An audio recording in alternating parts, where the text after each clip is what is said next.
Hello guys, welcome to my channel Susmita lifestyle. তো সবাই কেমন আছো? আশা করি ভালো আছো। তো আজ আমি তোমাদের সাথে শেয়ার করতে চলেছি কেক কী করে বানাতে হয়। সো অলরেডি তোমরা অনেকেই জানো কেক কী করে বানাতে হয়। তো আমি কিভাবে বানাই সেটা আজ তোমাদের সাথে শেয়ার করবো। তো চলো আমার সাথে। তো কী করে বানাতে হয় বানাই আমি দিদির জন্মদিন উপলক্ষে। তো বন্ধুরা, কেক বানানোর জন্য আমি অলরেডি সব কিছু রেডি করে ফেলেছি, তোমরা দেখতেই পাচ্ছ। তো এখানে দুটো ডিম আমি ফাটিয়ে অ্যাডজাস্ট করে রেখেছি। এখানে আছে হোয়াইট সাদা সোয়াবিন অয়েল, এটা আছে ময়দা, এখানে আছে তোমার খাবার সোডা, এটা আছে সুগার, এখানে আছে কিশমিশ যেটা দিয়ে আমি সুন্দর করে ডিজাইন করব, এখানে আছে সল্ট, আর লাস্ট আছে তোমাদের মিল্ক। তো এই সব উপকরণ দিয়ে আমি আজকে কেক বানাতে চলেছি দিদির জন্মদিন উপলক্ষে। তো চলো সাথে দেখতে থাকো এরপর আমি কি করছি। তো বন্ধুরা, আমি শুরু করছি কেক কী করে বানাবো। তো চলো সাথে দেখতে থাকো। এখানে দুটো কাঁটা চামচ আমি অ্যাডজাস্ট করে নিয়েছি, চাইলে তোমরা অন্য কিছু থেকেও করতে পারো। তো চলো, আমি অলরেডি এখানে দুটো ডিম ফাটিয়ে রেখেছিলাম। তো প্রথমে আমি দিয়ে দেব সুগার, যেখানে তোমার 2 কাপ মতো সুগার আছে। তো সুগারটা যতটুকু দেবে কেকটা ততটাই মিষ্টি হবে।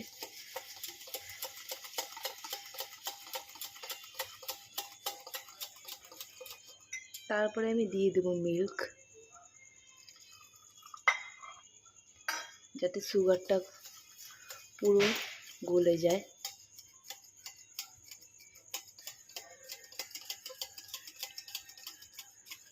তো আমি হাফ দুধ দিয়েছি, হাফ দুধ রেখে দিয়েছি, যেটা আমি পরে ময়দার সাথে দেব, যাতে আমার গোলাতে সুবিধা হয়। তো তারপরে আমি দিয়ে দেব সোয়াবিন অয়েল,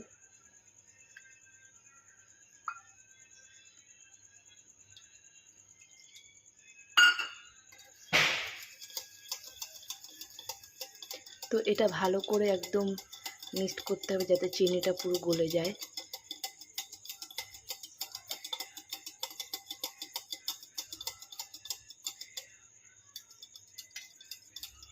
তো আমি তারপর কিছুটা লবণ দিয়ে দেব পরিমাণ মতো। আবার আমি কিছুটা মিক্সড করে নেব।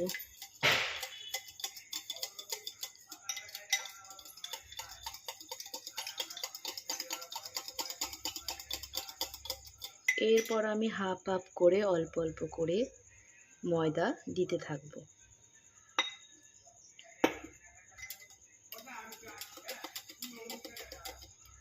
তো অল্প অল্প করে দিতে হবে ময়দা, যাতে পুরোটা আমাদের ব্যাটারটা করতে সুবিধা হয়। এটা যতক্ষণ ভালো করে পুরো মিক্স না করবে কেকটা ভালো হবে না।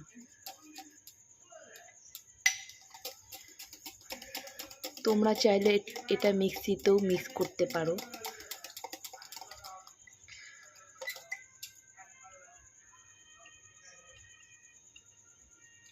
তো আমি আবার কিছুটা মিল্ক দিয়ে দেবো, যাতে আমার এটা ব্যাটারটা তৈরি করতে সুবিধা হয়।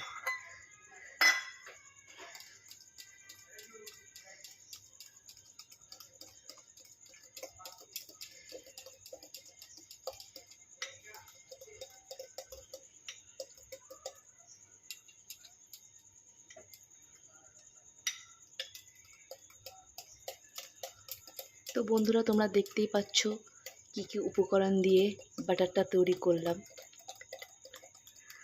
তো কেকের সবথেকে ইম্পর্টেন্ট কিন্তু ব্যাটারটা যতটা ভালো করে তোমরা মিক্সড করবে কেকটা তত সুন্দর হবে। তো এটার উপরে কিন্তু নির্ভর করে কেকটা। তো আমি আরও কিছুটা ময়দা দিয়ে দেবো, যেহেতু আমি কেকটা অনেকটা বড় করতে চাই সেহেতু আমি ময়দাটা বেশি পরিমাণে দেব। তোমরা চাইলে অল্প দিয়েও করতে পারো। তো আবারও কিছুটা পরিমাণ আমি মিল্ক দিয়ে দিলাম। এবার পুরোটা ভালোভাবে ব্যাটারটা তৈরি করতে হবে। তো বন্ধুরা, যতক্ষণ না ব্যাটারটা ভালোভাবে মিক্সড হয়ে যাবে ততক্ষণ এটা তোমাদের মিক্সড করেই যেতে হবে। তো বন্ধুরা, এবার আমি দিয়ে দেব খাবার সোডা।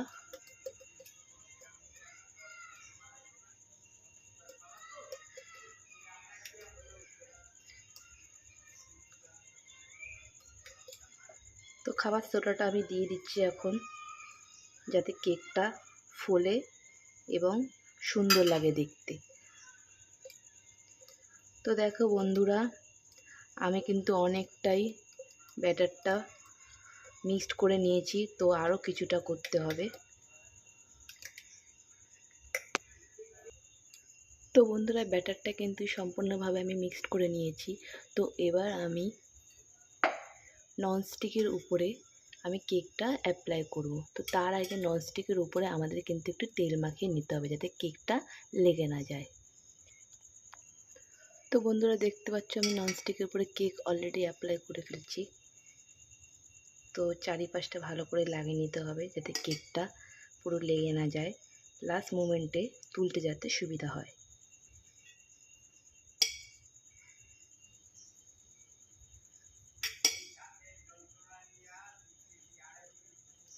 তো চলো এবার আমি ননস্টিকের উপরে ব্যাটারটা ঢেলে দেব। তো বন্ধুরা, আমি অলরেডি ননস্টিকের উপরে পুরো ব্যাটারটা ঢেলে দিয়েছি। এবার কিশমিশ দিয়ে আমি ডিজাইনটা করে নেব। তো চলো দেখতে থাকো আমি কি সুন্দরভাবে ডিজাইনটা করি।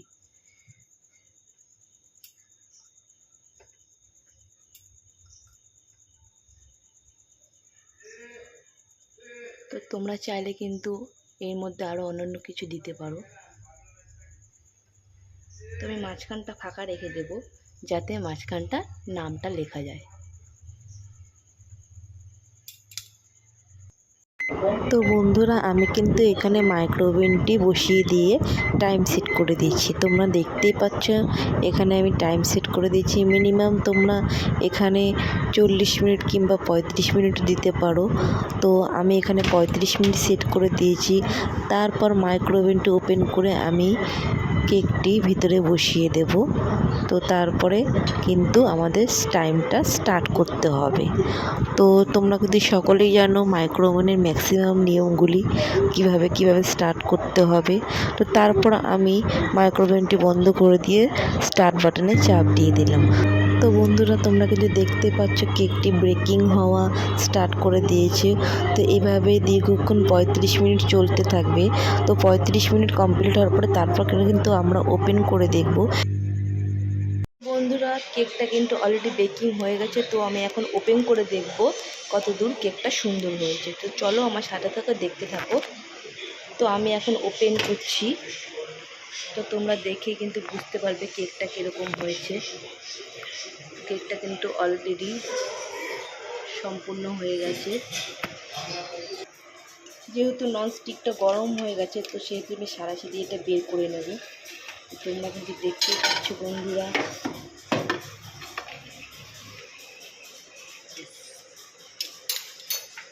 তো আমি একটা ছুরি দিয়ে মাঝখানে আমি দিয়ে চেক করে নেব এটার ভিতরে কাঁচা আছে না। তো আমার তো দেখেই বুঝতেই পারছি আমি যে এটি সম্পূর্ণ হয়ে গেছে। তো তোমরা কিন্তু অবশ্যই কমেন্ট করে জানিও কেমন হয়েছে কেকটি। তো বন্ধুরা, ছুরি দিয়ে আমি চারিপাশটা কেটে নিয়েছি। তোমরা দেখতেই পাচ্ছ, যাতে কেকটা আমার তুলতে সুবিধা হয়। তো তোমরা অলরেডি দেখতে পাচ্ছ কেকটা অলরেডি উঠে চলে এসছে।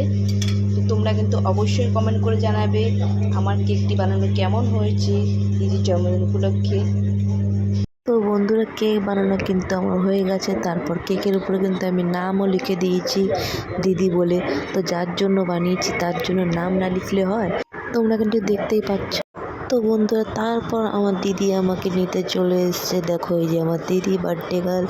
তো যার জন্মদিন সেই আমাকে নিতে এসছে। তো এই যে আমার বেডিংপত্র। তো তারপর আমরা পৌঁছে গেলাম দিদি বাড়িতে। এই যে আমাদের বার্থডে গার্ল, আজকে তার স্পেশাল ডে। তো তার স্পেশাল ডেতেই আমরা কিন্তু সবাই মিলে এক জায়গায় হয়েছি। তো তারপর আমার শ্বশুরমশাই চলে আসলে দিদির হাতে গিফটটি তুলে দিলেন।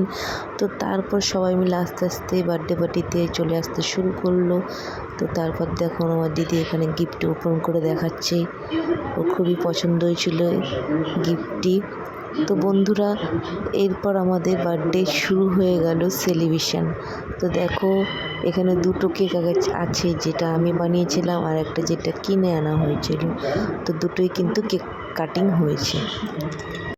তো তো বন্ধুরা বার্থডে কিন্তু কেক কাটিং হয়ে গেল। তারপর দিদি সবাইকে একটু একটু করে বাচ্চাদের খাইয়ে দিচ্ছিল। তো তারপর আমাদের বার্থডে সেলিব্রেশন কমপ্লিট হলো। এরপর গিফট দেখার পালা। তো দেখো দিদি কত কিছু গিফট পেয়েছে তার বার্থডেতে। তো ও কিন্তু খুবই খুশি হয়েছে। তো তোমরা কিন্তু অবশ্যই কমেন্ট করে জানিও ভিডিওটি কেমন লেগেছে। তো এখনকার মতো টাটা, বাই বাই।